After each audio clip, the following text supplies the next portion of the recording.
is beautiful. What if we stayed here, started a family here? Are you serious?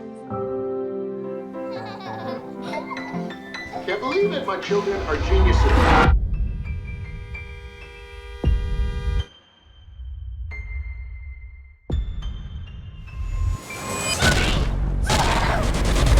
Your role in this film seems to me to be super tough, only because a lot of it's done alone, and you're probably reacting to dialogue and to probably movement that's not really there. Was that difficult for you? You know, oddly, it felt like theater, that part of it, you know, because your job on stage is to react to whatever's out there on the fourth wall, but it's really just 1,100 people sitting in the dark judging you. So you have to sort of turn off that part of your head and engage with the imagination. It wasn't, and I think, you know, we shot this, we didn't shoot completely in sequence, but we had enough of the groundwork laid of the first 20 minutes of the movie. You know, that's first 20 minutes is a family drama.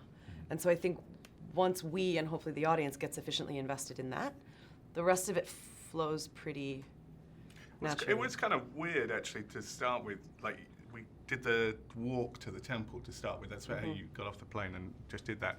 And we are having to set the level of the performance and stuff when you've got nothing. All you're doing is walking, and it was just it was a weird. I remember that for me, just trying to work out how we work out where we are level-wise, kind of stuff. And how was it actually working with Sarah? I mean, she has a lot of intense scenes alone, but I mean, I'm sure working with her and the kids must have been, you have pretty intense scenes at the end as well with her. No, she did great. She was, you know, she came onto the project really sort of recognizing that it was a big responsibility for her to carry the movie, and you know, and so she was very focused, and she did a great job. Is Oliver in heaven now? Life's lost meaning. What if I could bring your son back to you just one more time, so that you could say your final goodbye? There's an abandoned temple. It is said that the door of the temple is the key to the world of the dead. And where do you guys actually stand on like superstition and this kind of afterlife death and all that? Is it something that kind of scares you guys stay away, or is it kind of fun?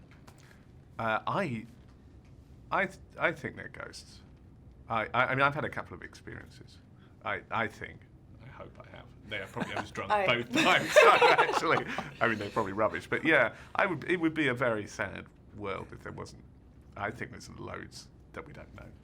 Yeah, I mean, I grew up in Hawaii, and so Hawaiian mythology really suffused a lot of my early understanding of the world. You know, I mean, in was it 4th grade, I think, you go to the Big Island and you hike to Halemaumau Crater, and your parents send you with either a small bottle of gin or a small jar of ohelo berries to throw into the crater for Madame Pele, because she's the goddess of the volcano, and you don't want to make her angry or she'll burn your house down. And there was no, like... I should have so made... I'm learning all these Hawaiian stories. They're absolutely... I mean... Well, but I mean, to me, and like to anyone else from Hawaii, it's not, like, there's no wink, there's no nod. That's just kind of how it is. And so I think growing up with that level